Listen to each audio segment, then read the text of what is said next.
Well, hello, everyone. This is Central Health-Grenada, and we have the great fortune of having a brief moment of time with Dr. Amechi. Dr. Amechi is the Managing Director and Resident Physician at St. Augustine Medical Services here in Grenada. Dr. Amechi, I know you're really busy, but thank you so much for being here with us. We know that once a person gets tested positive, they're positive for COVID-19, and they have to go home and they have to self-isolate. They have to be able to take care of themselves. So they may do some home remedies that make them feel better to a certain point. But what they also said at that post-cabinet briefing, they've noticed that people are coming in when they are basically beyond repair. So at what point is at-home care not enough? What signs or symptoms or indications that this loved one is entering the stage of distress? Can you tell us about that? The primary thing is, because remember, COVID primarily is a respiratory ailment. Okay, it affects your breathing. Okay, but unfortunately, it also does many other things. But let's start with your breathing. If you're at home and you realize that you're lying down and you're having a difficult time breathing, it's hard to draw breath. It almost feels like there's an elephant or another person sitting on your chest, and it's difficult to breathe.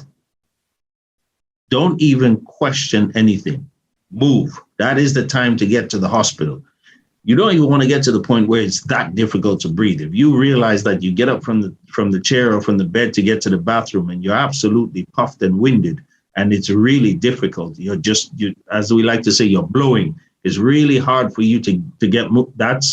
Don't stop. Keep going and get yourself to hospital, because now that is becoming an emergency, and you need ventilatory support. You might just need oxygen. Okay, just need to breathe on some oxygen to try and get you through this period while you improve. The other thing that we've been noticing with people with COVID is that you find people are just passing out for no reason. Their blood pressures are just dropping through the floor.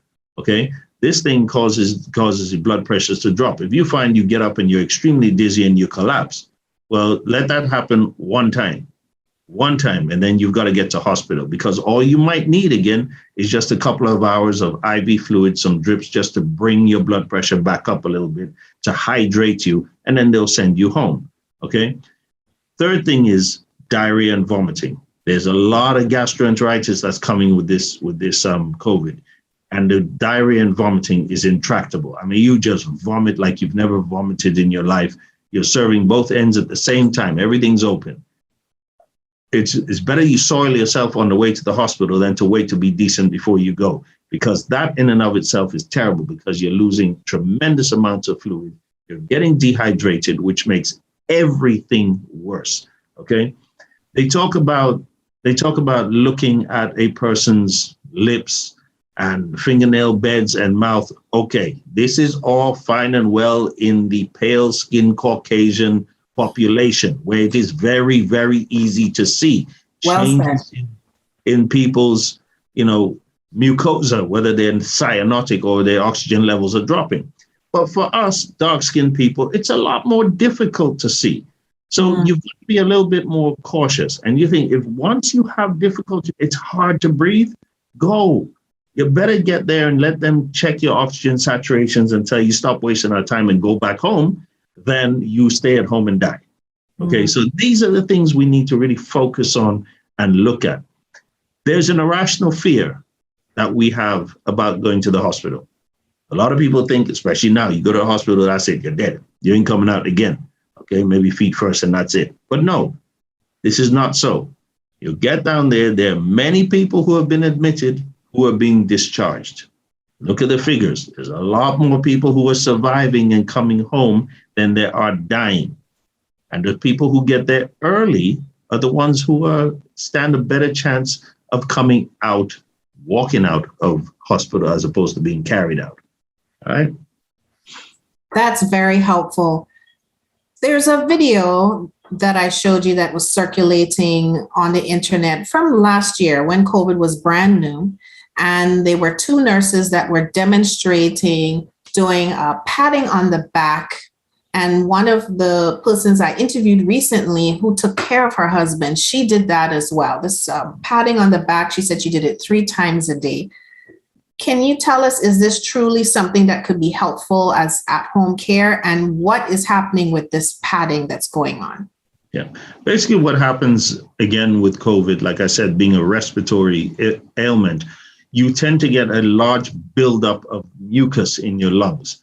Okay, so basically you have a lot of phlegm that's stuck in your lungs and it's difficult to shift.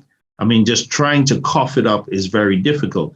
Now with this chest percussion where you're basically just patting and banging on the person's back, it helps you to shift the fluid and the mucus out and to bring it up and cough it up, which clears your airways, okay?